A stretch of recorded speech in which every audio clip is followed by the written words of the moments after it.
Okay, Shabbat Shalom.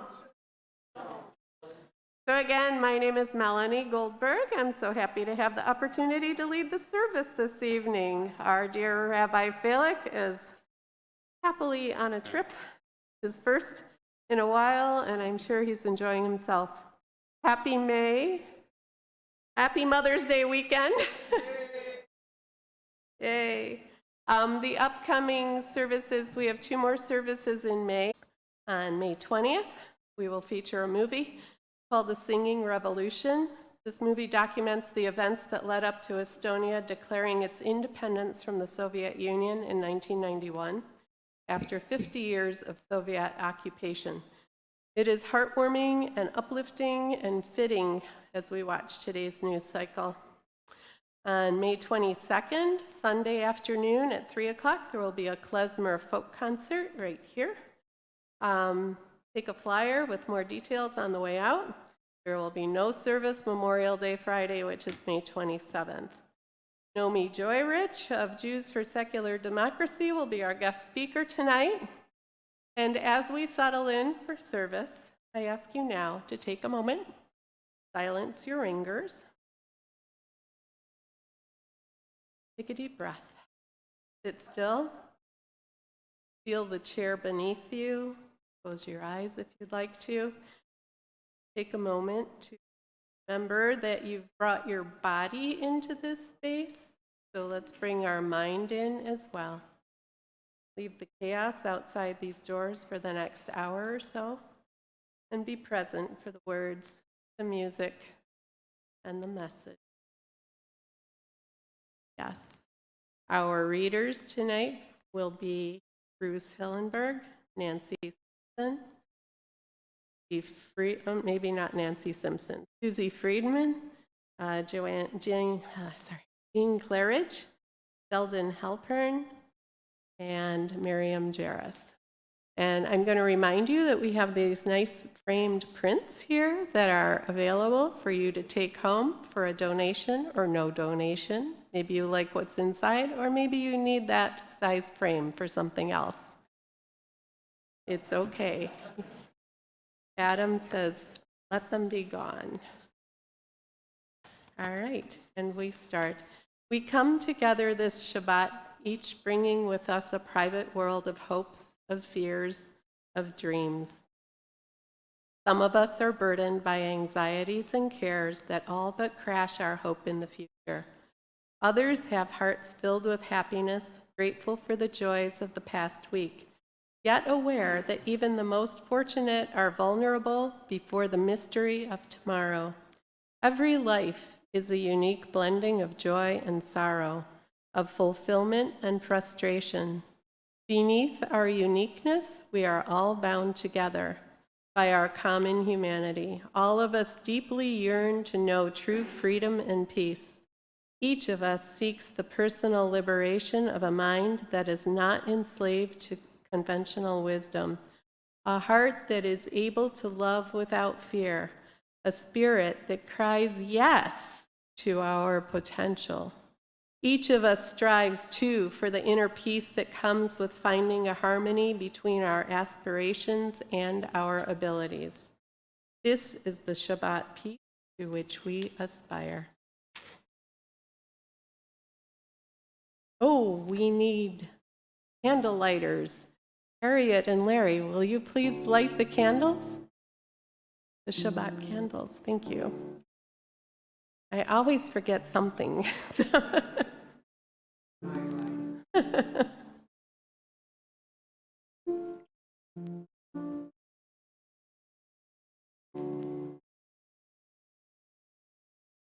Ready? Baruch haor ba'olam. Baruch haor ba'adam. Baruch haor ba'shalom. Ba'shalom. Baruch haor. Baruch haor. Shabbat. Bruce?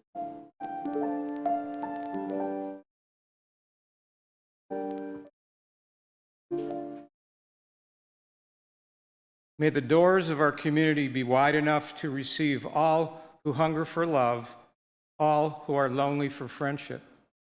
May they welcome all who have cares to unburden, gratitude to experience, hopes to nurture. May the doors of our community be narrow enough to shut out pettiness and pride, envy and enmity. May their threshold be no stumbling block to young or unsure feet. May they be too high to admit complacency, selfishness, and harshness. May this congregation be, for all who enter, the doorway to a richer and more meaningful life.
I took the liberty to change a pronoun. I hope that's acceptable.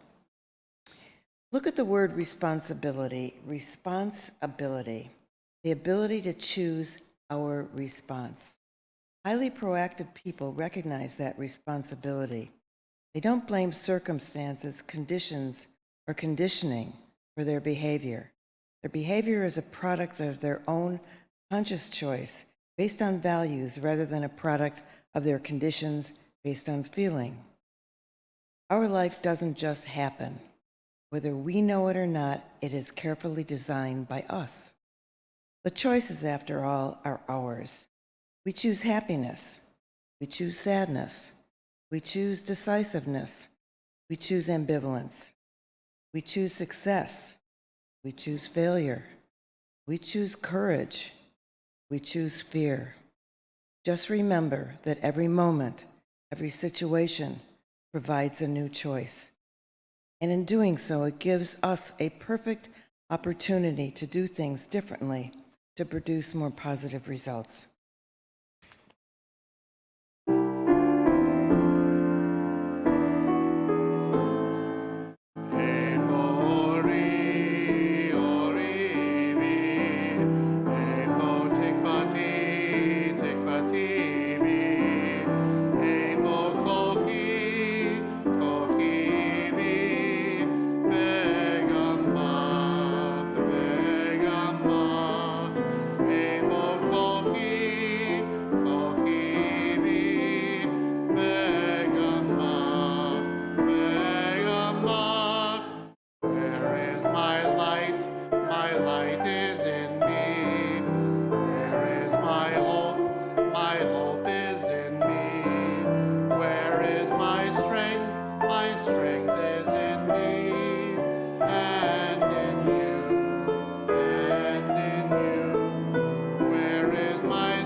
Instead of trying to be responsible for all the problems in the world, we should take on what we love and care about.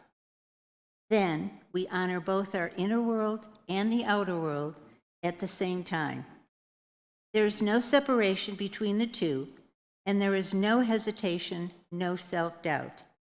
This will help us develop great faith that others are taking care of their peace. People who don't know the details about climate change may care deeply about the forests, the animals, and the children. It is very important that we share not only our merit, but also responsibilities. Somehow we have to relieve ourselves of the enormity which is so debilitating. All is connected. No one thing can change by itself.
History is a wonderful teacher, and the Jewish experience has plenty of lessons from which we can choose.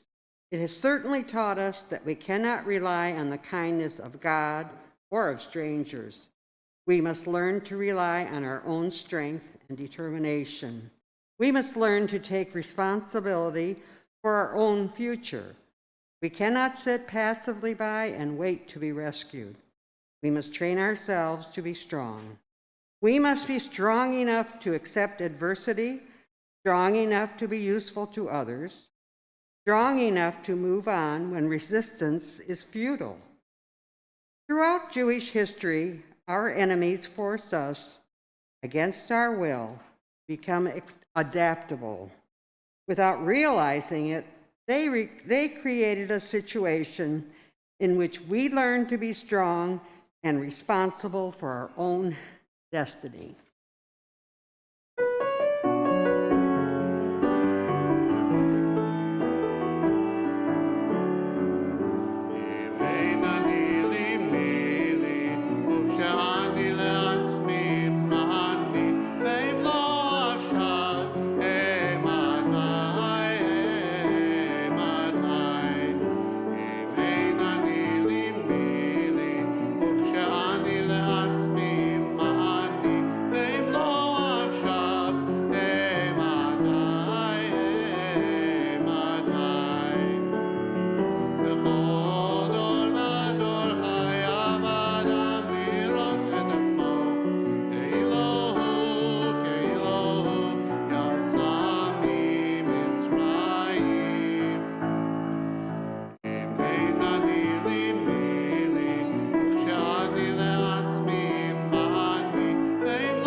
Responsibility lies with each of us individually.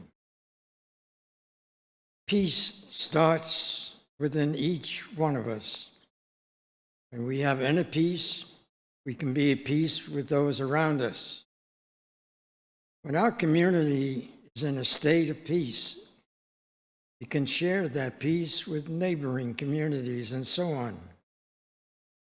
When we feel love, kindness towards others, it not only makes others feel loved and cared for, but it helps us. Also, to develop inner happiness and peace. And there are ways in which we can consciously work to develop feelings of love and kindness.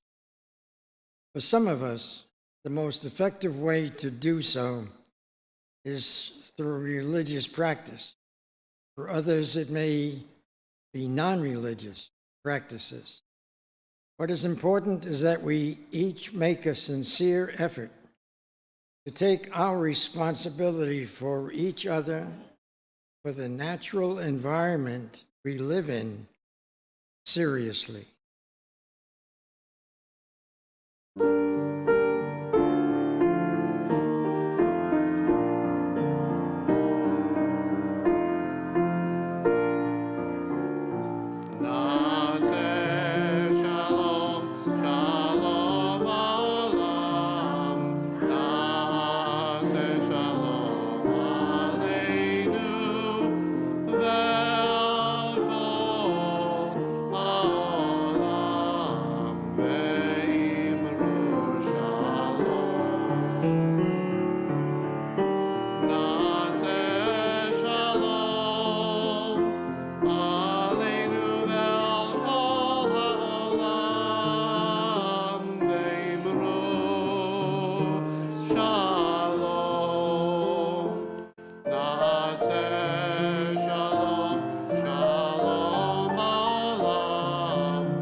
In this community where we find strength and common purpose, we turn our minds and hearts toward all those who need our love and support. Those who are ill, those who suffer pain of the body or spirit, those who are lonely, those who have been wronged.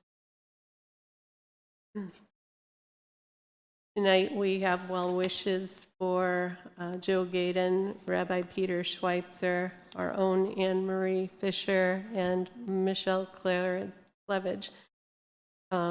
Any other concerns, starting in this side of the room? Yes? Richard Kaufman, Andrea Freeman, Judith Rocker, and I'm sorry I didn't get the name. Cooper, Tagliano. Okay. May all who suffer know that they are not alone. May they be healed quickly. May they experience a refuah shlema, a complete recovery, the renewal of their bodies, and the renewal of their spirit.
Nizkor.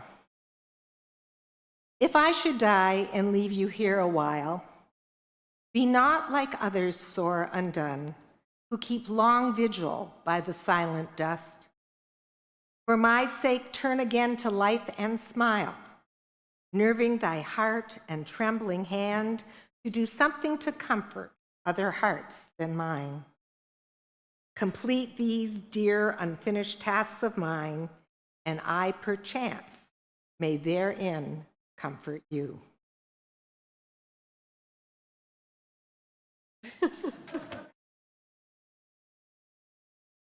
Our chief multitasker here. Our thoughts turn to those who are no longer with us, our own loved ones, those whom our friends and neighbors have lost, the martyrs of our people whose graves are unmarked, and those of every people and nation whose lives have been a blessing to humanity. As we remember them, we meditate on the meaning of love and loss, of life and death. We recall now our loved ones whom death has recently taken from us, those who died this season in years past, and those whom we have taken into our hearts with our own. Yehi zichram livracha. May memories of them provide blessing. And so we have Eli Bricker, Neil Bricker, Donald J. Bernstein, Charlene Coburn, Harold Denenberg, Celia Joden, Sally Eder, Ann Ellenbogen, Robert Ellis, Asher Finkel, Horace Goldsmith, Benno Grunberg, Sonia Haas, Max Halpern, Florence Hillenberg, Philip Jacobs, Mark Jarris, Rose Bonnie Jarris, Rachel Kirstein, Dr. Lawrence Klein, Alex Kozak, Henry Liebhaber, Stanton Meyer, Bernard Malinsky, Harold Malinsky, Clara Rinsky, Esther Sacher, Laura Safier, Rose Sasson, Samuel E. Simpson, Samuel Stewart, and anybody else that you may be thinking of at this time. Starting again on the side of the room. Yes. Pat Pulis. Anybody else? Okay. If it's comfortable for you to do so, please rise for our humanistic interpretation of the Kaddish.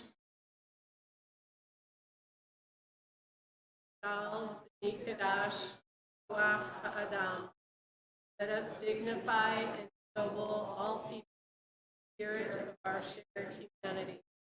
Let us acclaim the preciousness of life. Let us show gratitude for life by approaching. Let us embrace the whole world, even as we wrestle with hearts. Let us seek in our own way of our share in serving the world, seeking truth. May our commitment to life help us to strengthen the thing of spirit and mind. May justice and permeate and comfort the house of Israel, all those who dwell on earth. Let us say, Ken Yehi, may it be so. And now we welcome our guest speaker, Nomi Joyrich. I have something about her. She's an organizer for Jews for a Secular Democracy and also for Michigan Unitarian Universalist Social Justice Network, MUUSUNSJN. It's a long one. Nomi is a longtime activist with a special focus on reproductive justice and voting rights. And so we welcome her this evening. It's all yours.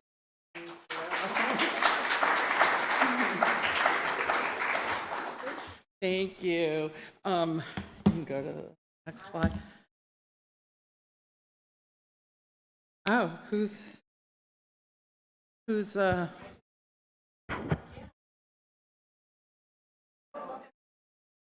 okay. Yeah, you can go to the next one too.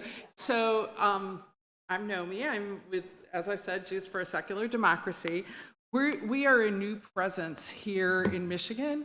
We're a pluralistic initiative that is run through this organization. It's led by secular Judaism. However, we're organizing all Jews, so it's not just secular Jews, but across pluralistic. I'm sorry. Is that better? Okay. Terrific. Go ahead to the next slide.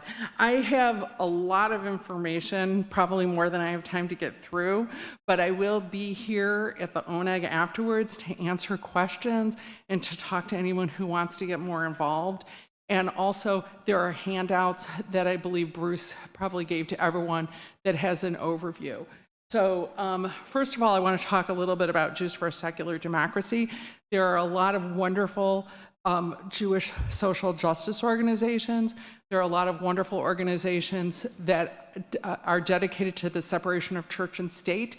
Jews for a Secular Democracy is where those two get married, where there's an interest in separation of church and state, or religion and state, where there's a Jewish angle, where it's impacting the Jewish community, or there's a Jewish perspective. And again, as I mentioned, it's a pluralistic initiative. Next, please. And this basically says what I just said, so go ahead. All right, so there are, believe it or not, there are 15 ballot initiatives this year. Go ahead to the next one. There are 3 kinds of ballot initiatives, 2 of which are in play. There are constitutional amendment ballot initiatives, and there are ballot initiatives to enact new laws. There's a third kind, which I'm not going to talk very much about because they're not on the ballot this year, which is to repeal a new law. So on your handout, you'll also see that I've indicated whether it's a constitutional amendment or enacting new laws. For the purpose of assigning it, it doesn't matter that much, but the constitutional amendment has a higher requirement of how many signatures you need, and you also have a little bit longer to collect. Go ahead to the next one. Okay. One thing that can be very confusing to people is that sometimes an initiative gets enough signatures, but it still never makes it on the ballot. Now, some initiatives never get enough signatures, so you know, a lot of these you've probably never even heard of, and you never will hear of because they won't make it on the ballot. But some of them will get enough signatures, and the legislature has the opportunity to adopt them without putting them on the ballot. And and it becomes enacted law that way. And that is exempt from a governor's signature. So this is a lot of people don't like this loophole because it allows a relatively small amount of people to get a law enacted, and there's no balance of needing a governor's signature. So I'm going to point out throughout this presentation which of these ballot initiatives you probably will never see. The legislature is just planning to adopt them. The only thing you can do is decide to sign them or decide to not sign them, but some of these will be enacted. Okay, go ahead to the next one. As I said, there are 15 ballot initiatives. 5 of them are constitutional amendments, and 10 of them seek to establish or repeal a law. Because I have so much information, and you probably don't want to be here till 10 o'clock with me, I have information, go ahead to the next slide, on the slide that I may not say. One of the things I'll just point out to you that I have on every slide, I start out with an explanation of what the ballot initiative does. Then in the green font, I talk about who's behind the initiative, which groups are sponsoring it, and what organizations are funding it. Some of those things might surprise you. The purple is what supporters say. The yellow is what opponents say. I'm not here to tell you whether an initiative is good or bad, or whether you should support it or not support it, but I am hoping that by the end of the evening, you know what they all are and have enough information to form an opinion. The first one I'm going to talk about is the Reproductive Freedom for All initiative. So many of you may know that in Michigan, we have a law that's still on the books from 1931, which bans and criminalizes abortion. So the moment that Roe is overturned, and I'm sure you all saw the news about this with the SCOTUS leak, and you all probably understand that that's very likely to happen, that Roe will be overturned. The minute that happens, abortion will automatically be banned and a felony offense here in Michigan. So and the governor can't do anything about it, the legislature can't do anything about it. That is what will very most likely happen. So the Reproductive Freedom for All initiative is an attempt to codify reproductive freedom in Michigan's Constitution. The first thing it would do would be to repeal that 1931 law that I just stated, but it also will protect reproductive freedom. And the way that it is worded specifically talks about all freedom to have all matters related to pregnancy, including birth control, abortion, prenatal care, and childbirth. So this would, you might be aware that some of the candidates have been talking about that Michigan State should be allowed to ban certain kinds of contraception. There were some candidates who were saying that they felt that contraception should be banned for people who are married. Again, I'm not here to tell you who to vote for or what to vote on, but I'm just letting you know that's what's happening. So this would protect that. This would make all contraception and all matters, whether you want to go to a doula, whether you want to have a home birth, whether you want to be sterilized, whether you want to not be sterilized, will make that all constitutionally protected. So you can see here who the major funders are and who the supporters are, and I think most of you are probably familiar with what the arguments for and against this are. So I'm going to go on and say, because Jews for a Secular Democracy, as I said, we have a special interest in issues where there's a separation of church and state. So if there's a ballot initiative where it brings up a separation of church and state question, then I'm going to talk about that separately. So this has clearly a separation of church and state issue. Across the board, across the nation, the laws that are aimed to restrict abortion access are based in Christian ideology of when life begins. You can agree with those positions or not agree with those positions, but it's clear that that's where abortion restriction language comes from. As not all religions share this ideology. Judaism does not share this ideology. And there are some circumstances in which Jewish law commands you to have an abortion. Even the most politically conservative and the most religiously orthodox rabbi will tell you that there are circumstances in Judaism where you are commanded to have an abortion if the mother's life is at risk. Now, rabbis can disagree about what at risk means. Does that mean you're at risk for depression? Does that mean that you're imminently going to die if you have a pregnancy? There's a lot of room for discussion, but there's no discussion that Judaism commands it at some points. And also the Talmud says that life begins upon the first breath, not upon conception, upon the first breath. So you can see that not all religions feel the same way about abortion. But if abortion is banned, then regardless of what your religion is, you will be subject to that law. So this is a separation of church and state issue that we take very seriously. Okay, next slide, please. I'm going to move into now voting-related initiatives. This has confused the heck out of lots of people because there are 5 voting-related initiatives. So some of them are to enact state law and some of them are constitutional. The first one is Secure My Vote. You will never see this on the ballot. The state legislature is planning to adopt this, okay? And this is to require photo ID, to ban unsolicited absentee ballots, you can read I won't read them all, but you can read all of the specifics that this says. And go ahead to the next slide. And this tells you a little bit more about the group where this is coming from. This is funded mostly by Michigan Guardians of Democracy and by the Michigan Republican Party.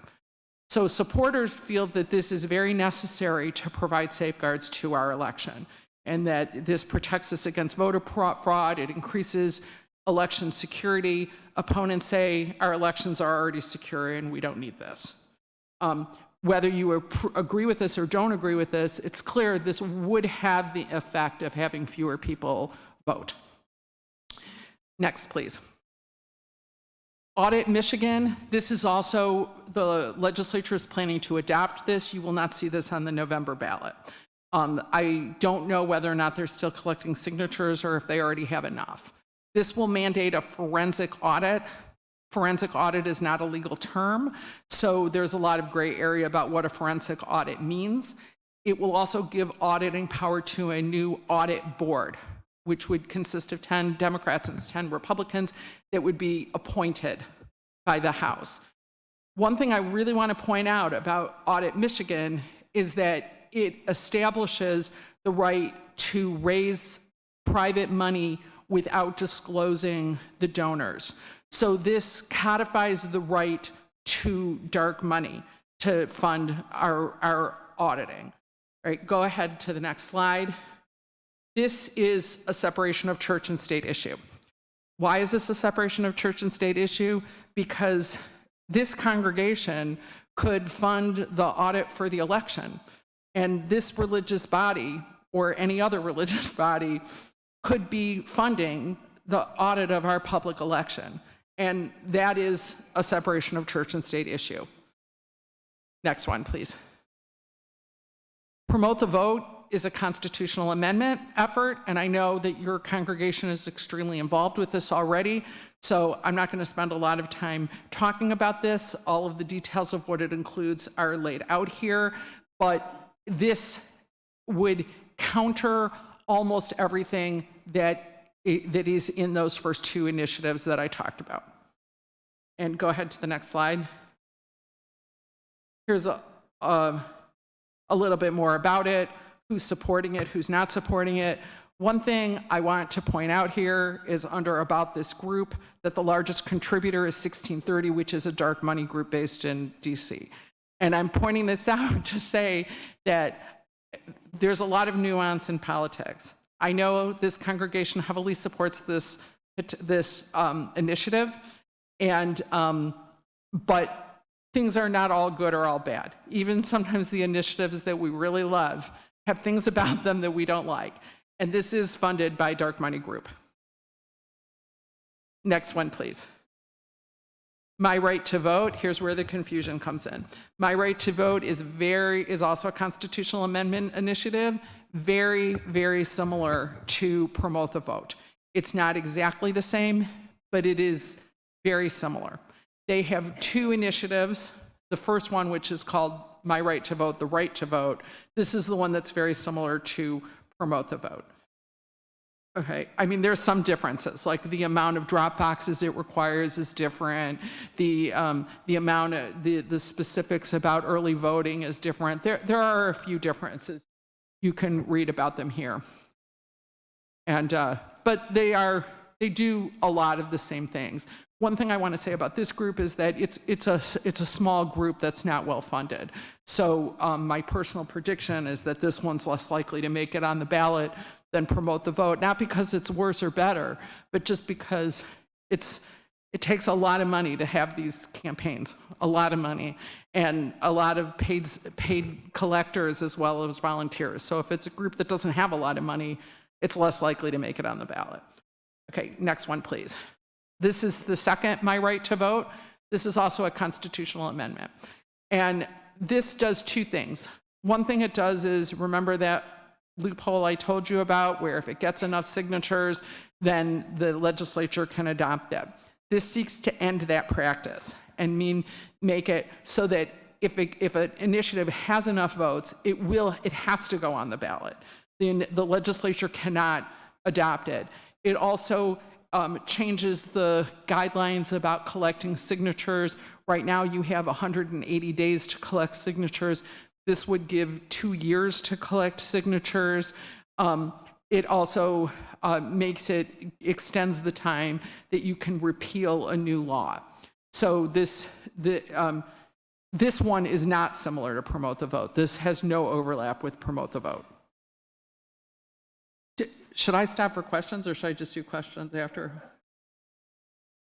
Okay. If you have a question, just raise your hand and interrupt me. Okay, next one, please. This is a very common question. What if competing initiatives pass? Right, so constitutional amendments outweigh state law. So if so if there's a conflict between a state law and a constitutional amendment, the constitutional amendment is going to trump this. So if, for example, Secure My Vote and Audit Michigan become law, which we expect them to, and the Promote the Vote passes, then those laws will not be able to go into effect because they will be unconstitutional based on this. What happens if two competing constitutional amendments pass? Like, for example, what if my right to vote passes and Promote the Vote passes? Not everything in those are in conflict with each other, but some of them are. Like, for example, one says you have 9 days of early voting. One says you have 2 weekends of early voting. There's a, you know, the amendment that received the most number of votes in the election will take priority in any areas where there is a conflict between the two. Does that make sense? Okay. Next slide. This is also a constitutional amendment initiative. This is Voters for Transparency and Term Limits. So this is also really confusing. Michigan has very strict term limits, some of the strictest in the country. Sorry? Oh, next slide. Thank you. Currently, legislators are allowed to serve 6 years in the House and 8 years in the Senate. So this would change that, and it actually reduces the total number of years they can serve down to 12, but they can serve it all in one place. So they could serve all 12 in the House, they could serve all 12 in the Senate. And the other thing it does, which is very important, is that it really increases financial transparency. So it makes it so that all state level officials, that's your state representative up to your governor, have to disclose all of their financial information. And that includes, let's say I'm a state representative, but my past employer is still paying me. Or let's say I've already signed a contract for a job I'm going to start after I'm done with my term and they're already paying me. I have to disclose all of that. I also have to disclose gifts. So I'm a state representative, and Miriam comes and gives me all these beautiful prints. I have to disclose that, okay? But, and there's a number, it's very low. It's like $20 or something that you have to disclose all of your gifts. So, and you have to disclose all of your assets and any of, like, let's say Jerry gives me her stock. I have to disclose that. That's a gift. So it makes everything much more financially transparent. Okay. I will say that there are some of my activist friends who feel like that this is the single most important of the initiatives, and I know most of us probably have never even heard of this one. All right, next slide. The yellow says that, opponents. So what opponents say about this is that this is just a scam and that it's really just a way to prolong your terms. That's what the opponents of this say. There's always opponents and supporters, and they all have points. You know, you have to decide what you agree with most strongly. Right, the next one is decertified Michigan. I'm guessing you guys have never heard of this. It's not particularly well funded. I would be surprised if this makes it on the ballot, and this would decertify the 2020 presidential election. It would recall all of the Michigan electors, and I'm going to quote this. It would require the state legislator to, quote, legally establish the rightful president of the United States. Okay, so let me say something about this initiative. I read a great quote about it that said, you could also pass an initiative saying that gravity is banned in Michigan, but it's not going to have any impact on whether or not we have gravity. This also, even if this passes, will not have any impact on who the president is. Congress has already certified the election. Even if Michigan were to even if we were to decertify, there still are enough electoral college votes that would not change the outcome of the election. So this will have no impact on anybody's life, even if it passes. And like I said, it's not well funded, but it is an initiative that's out there collecting signatures. Okay, next one, please. raise the wage. This is an economic justice issue. This would gradually raise the wage to $15 an hour for all workers. That includes tipped workers, teens, and people earning a sub-minimum wage, which I'm going to talk for a second about a sub-minimum wage. It doesn't raise it all at once. It raises gradually. We wouldn't reach $15 an hour until 2027. One thing I want to say is many of you probably remember that there was a very similar initiative that collected enough signatures, and the legislature adopted it. And then as soon as they adopted it, they gutted it and changed the whole meaning of it. So when this one started, we all had the same questions. Is this the same thing going to happen again? So I will say that this has no organized opposition to it. All of the groups that worked very hard to block the raise of the wage, the last raise of the wage, have stated that they're not supporting it, but they're not opposing it. They're staying neutral. The Restaurant Association, which was one of the major pushes against the last raise to wage, has stated that they are officially neutral on this position. So I believe that this is polling at something like 85%. Like, it's really a question of whether it gets enough signatures to get on the ballot. There really is no opposition to this.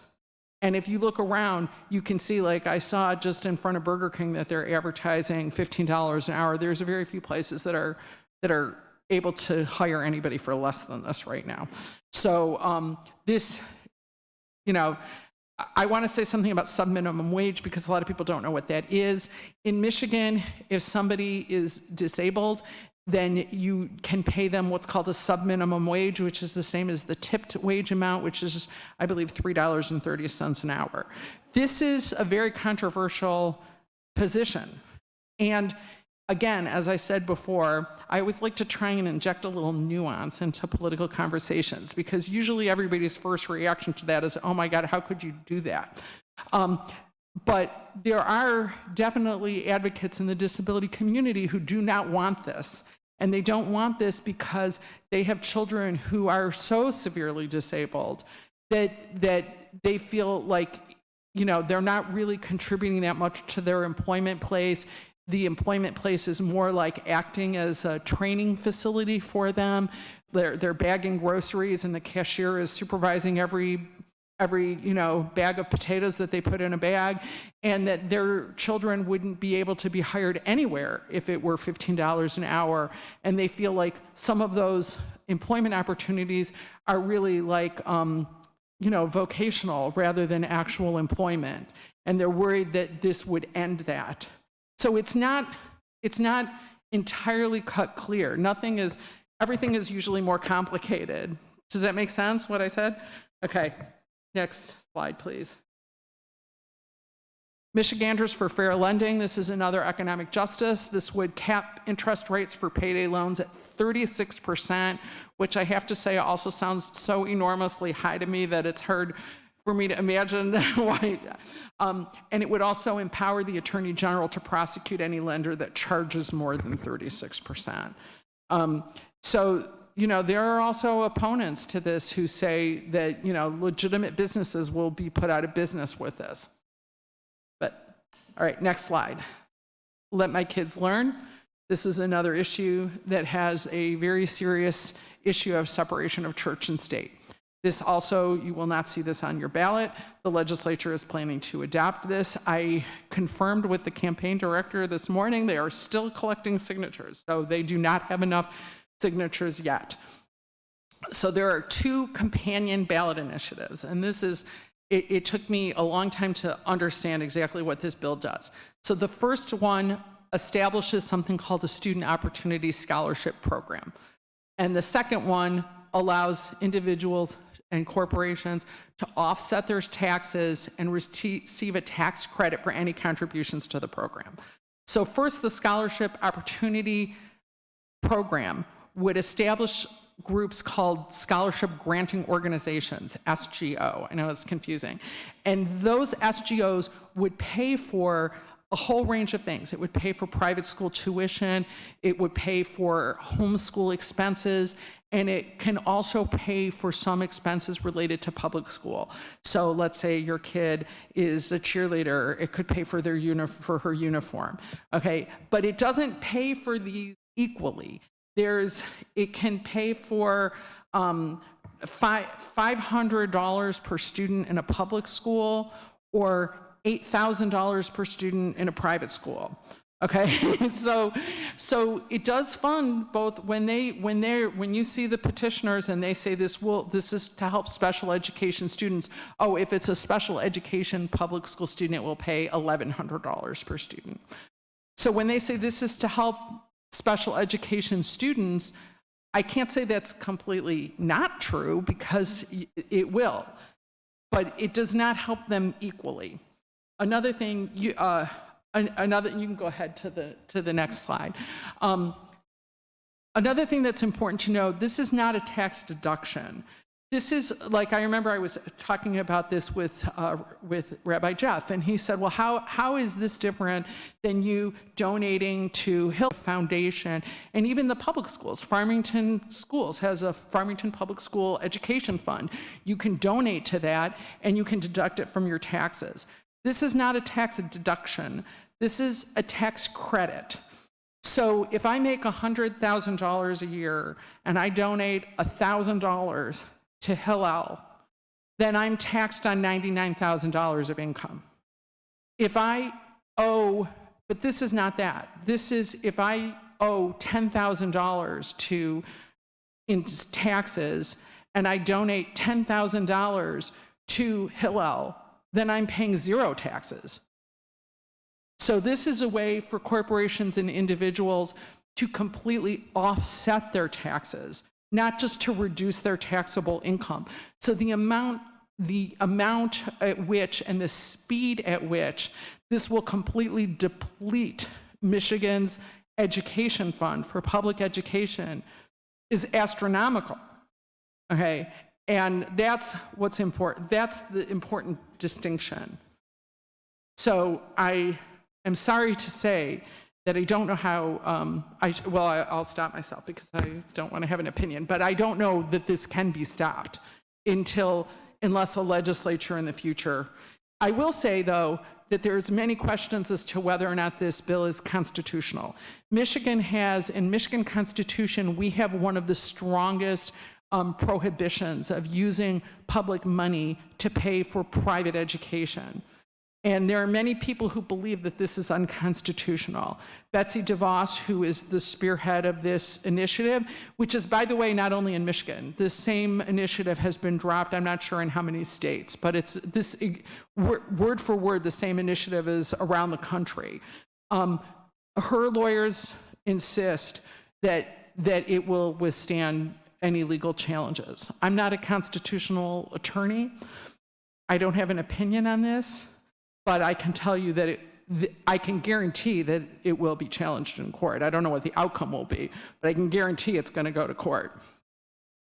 Next one, please. Oh, yes.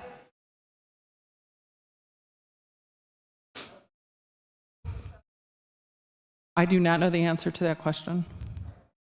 Yeah, go ahead. Thank you.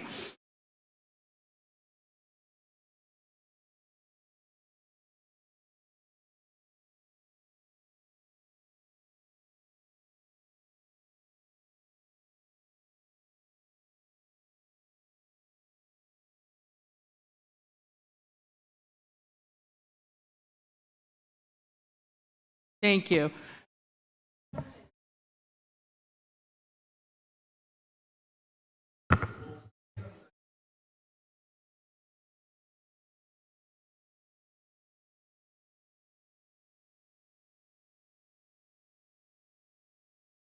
Yeah, let me repeat. He said that if it's challenged in court, then the challenger will ask for an injunction, and then the court can put an injunction stopping the bill from going into, the law from going into effect until the court makes a decision. And I am guessing that's what would happen, but it would be up to the judge to decide whether or not there was an injunction granted.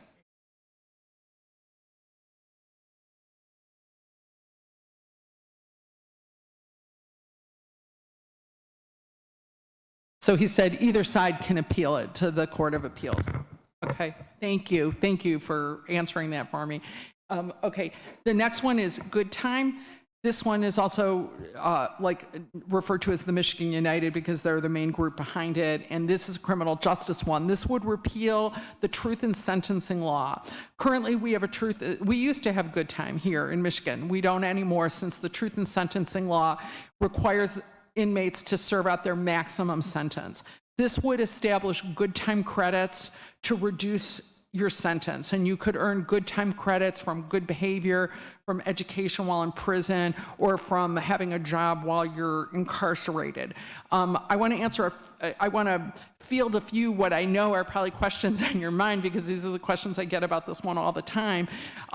Anybody who has a sentence that has a number in it, it would be eligible. But if you have a life sentence, then you're not eligible. However, it's not automatic. Like, it still goes before a parole board. So let's say you're a sociopath and you're having great behavior because you want to get out of jail so you can go and kill more people. Okay, then the parole board still has they have the discretion. So this incentivizes good behavior. I will tell you that a lot of prison guards are highly in favor of this because it incentivizes good behavior. And currently we are one of only 6 states in the country that does not have a system of good time credits. I can tell you that Michigan rates number 2 in the nation for the average length of our sentences, and we also range number 2 in the nation for reported crimes. We are tough on crime. We're already tough on crime. But it does not appear statistically that becoming more tough on crime has made us any safer. Next one. This one is the Michigan Initiative for Community Health, and this would decriminalize the use and production of psychedelic plants and mushrooms. And I don't honestly, to be honest, I don't know that much about it. It's spearheaded by Decriminalize Nature, which is a psychedelic advocacy group. Opponents say this would create more crime. Supporters say that we should have the right to do this. I actually questioned whether or not I should include this as a separation of church and state issue, because there are some religious groups who use psychedelic plants for religious purposes, and I spent a lot of time agonizing of whether or not to include this. I did not include it, and I'll tell you why. If you are a religious organization, you have to be a registered religion. It can't just be like, me and Jerry deciding that we're our own religion. It has to be, for tax status, a registered religion. You can have an exemption. So if you're a registered religion and using psychedelic mushrooms as part of your spiritual practice, you can get an exemption and be allowed to use it, which is why I did not include it as a separation of church and state issue. However, I do think it's a little borderline, to tell you the truth. Okay, next slide. Unlock Michigan. Again, you probably will not see this on the ballot. The legislature is expected to adopt this. I think that they already have enough signatures, but I'm not certain.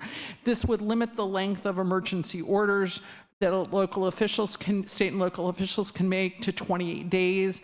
And if they have an emergency order extended beyond 28 days, it would have to be approved by a vote, either a vote of the local government, like maybe if it's a county-wide thing, if it's a statewide thing, it would have to be approved by a vote by the state legislature.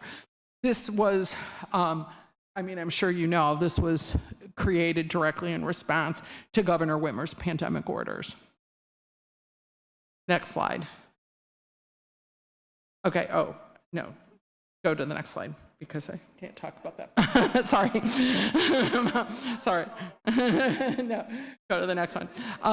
So again, I'm with Jews for Secular Democracy, and I want to let you know that we're also having another program on June 6th June 2nd, which is going to be at Temple Kolami, and that's a pluralistic rabbinic panel. We're going to be featuring a Reform rabbi, which is Rabbi Gutman, a conservative rabbi, which is Rabbi Blair Nosenwich, and a conservative rabbi, which is Asher Lopatin. And this is co-sponsored by all those congregations, as well as by the National Council for Jewish Women Michigan chapter. And the topic of that will be specifically to talk about the ballot initiatives that have a conflict of separation of church and state from a Jewish perspective, a pluralistic Jewish perspective. Yeah.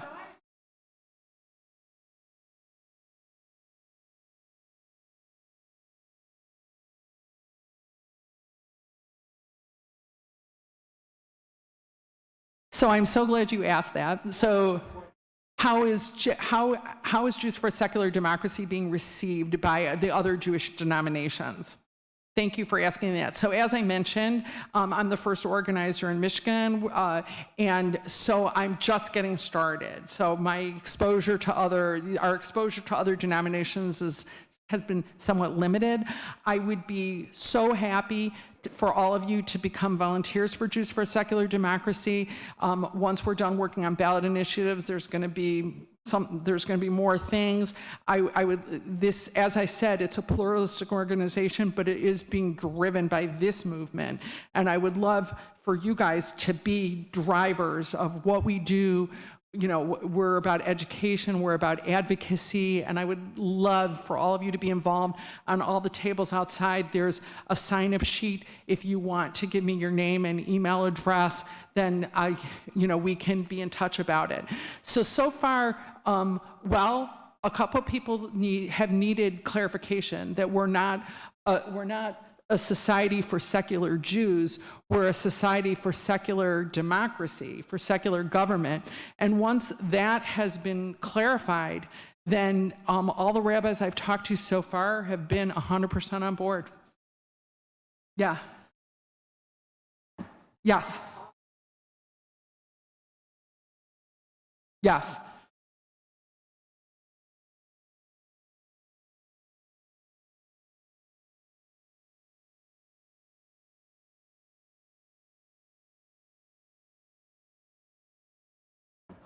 I can answer, what if you sign twice? Okay, I can answer this question. Thank you. This comes up a lot. What happens if you sign a petition more than once? All right, so I'm going to answer this in two ways. If a campaign, and this is true, by the way, for every ballot initiative campaign, so this is not specific to any ones you support or don't support. If a campaign submits their completed petitions to the Board of Canvassers, and the Board of Canvassers finds duplicate signatures, they will cross off both. However, if the campaign is validating its own signatures, I can only speak to 4 campaigns, whether they're doing that, which is Promote the Vote, The Good Time, Raise the Wage, and the Reproductive Freedom. I know for a fact that those 4 are validating their own signatures. When they validate their signatures, if they find out a duplicate, they only have to cross off 1. So at least I can say with those 4, if you're not sure if you signed and you signed twice, your signature will still count. And thank you so much. I'm sorry if I went too long, but I will be here at the ONEG to answer questions. Thank you very much, and Shabbat Shalom.